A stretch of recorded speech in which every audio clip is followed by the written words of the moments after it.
Hello, so excited as always to be here today. We're talking about, do you ever feel like you don't have the energy for the things that you're passionate about, right? Whether this is your hobby, your career, whether you have your own business, and you don't. Do you lack the energy to do the fun stuff in your life?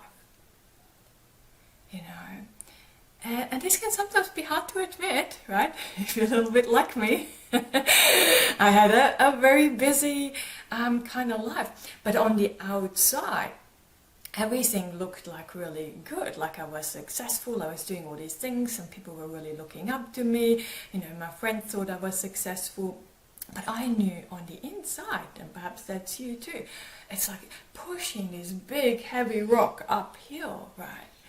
And I was doing that with a smile, but it was a fake smile. Inside I felt more exhausted. Absolutely exhausted. And if this is you, I really want you to listen today, because I did that pushing uphill for too long, way too long, right?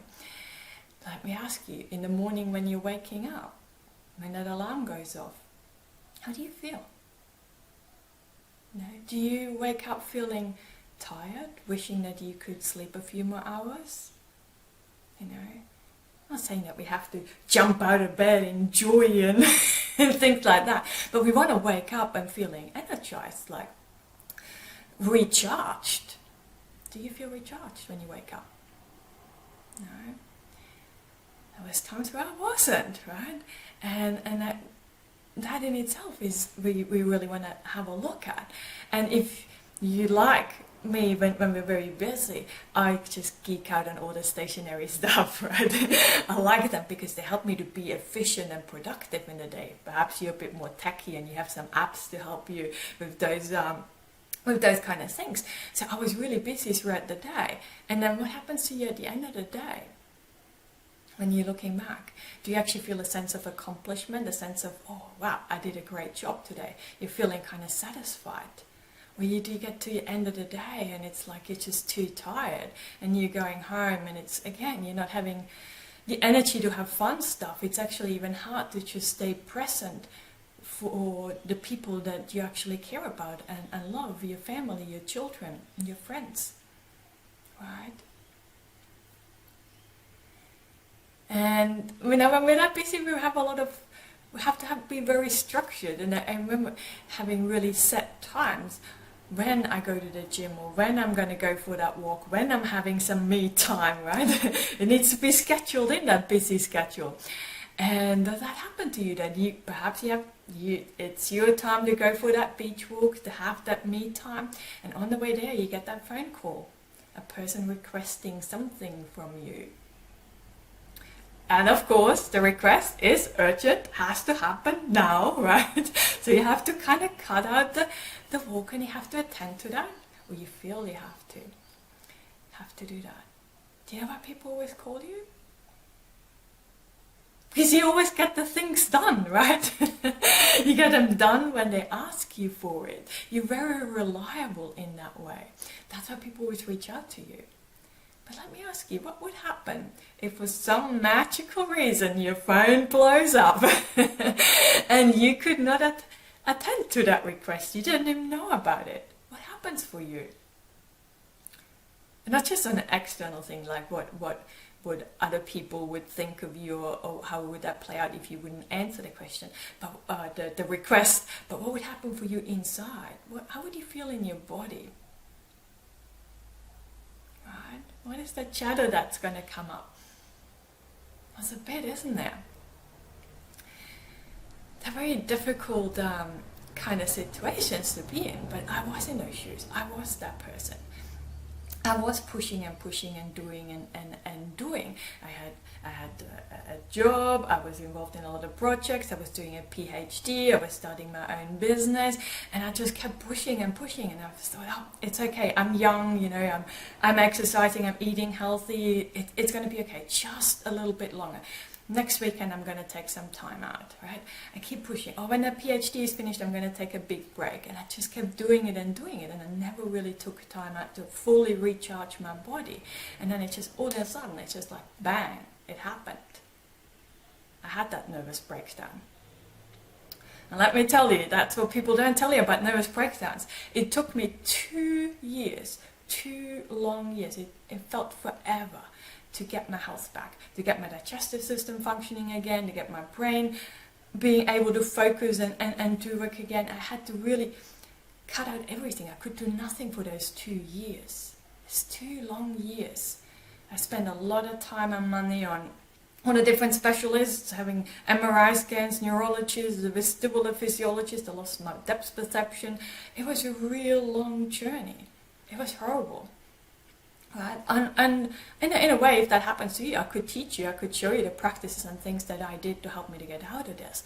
But I'd much rather help you learn to listen to those early warning signs that I ignored and help you prevent that, right? Because I don't want you to have that. And those things that I was telling you about, that we were talking about before, waking up in the morning already feeling tired, that's a big flag. That's a big warning sign, okay? Just check in with yourself. What kind of warning signs do you already have? You know what they are, but they're just not quite bad enough for you to stop yet, right? That was the case for me. I always thought it wasn't that bad for me to stop just feeling a little bit tired, to having fun stuff, you know. You might have agreed to going over to your friend's place for dinner in a few weeks' time or something like that, and then the day arrives and you feel like, oh, do I really have to? I wish I could just stay home and do nothing, right? Those kind of moments, they are all kind of warning signs that you have depleted your body too much. And perhaps you're a bit like me and you're out there. I used to buy all the supplements, you know, the ones that you can get about helping you with your brain focus and the memory and, you know, energy drinks and coffee. I had so much coffee. Maybe you're trying to subsidize and do those kind of things as well. But when we're really honest, right? Really honest with ourselves, that busyness, that pushing, it is a coping habit, right? In a sense, a coping habit so we don't have to look or deal with that inner knowing that something's not quite right in our life. There's something missing, something within me that was this emptiness, something, I knew something is off, but I didn't know what it was, and it was kind of awkward, and I just didn't want to deal with it. I thought it's too complex. And let me tell you, in retrospect, dealing with this thing that was missing within me, it was easy. It was kind of nothing compared to the 2 years trying to overcome that nervous breakdown. Okay, so if this is you, reach out. Let's talk. We really need to talk about this, because you might feel too that you're too different and things haven't worked for you in the past, and you just always feel more tired, right? Because you have kind of sensory, like I am really sensitive to lights, to sounds and things like that. Maybe this is you, and we're feeling very different, and things haven't worked out for us. And like I said, it was me. I'm very different. Like perhaps like you, I always also have complex PTSD. I have a lived experience of that. I have a lived experience of a nervous breakdown, and I always have a couple of decades working in the medical field. You know, I was working at university. I was in the research lab. I was an academic tutoring. I was working at the hospitals.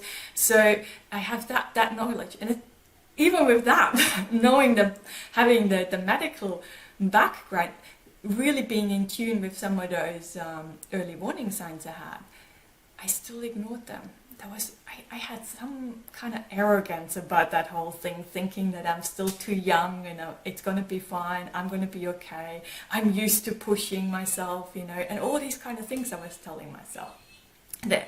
I don't know, maybe that is you too, but all this kind of background, it kind of helped me now to really create a beautiful life for myself. And that's what I want you to have that spaciousness, that calmness, I never thought I could feel that calm, by the way. Right? I thought I'm just too, this is just me, I'm always chaotic and busy, and I can never change that. But I have found a beautiful blend, you know, it's almost magical when we're using the neuroplasticity, the neuroscience, and combine that with the kind of some radical self-awareness. That's how we can kind of overcome that, and we can really tailor that down uniquely to each person's situation. Because like same perhaps for you, I tried a lot of things, but it didn't kind of gel with me because I was so different, and I'm different. And I used to have really I don't know, I was almost ashamed about this, was my secret. I had that deep sense that I'm different. It's like, and I was like, no, I love it.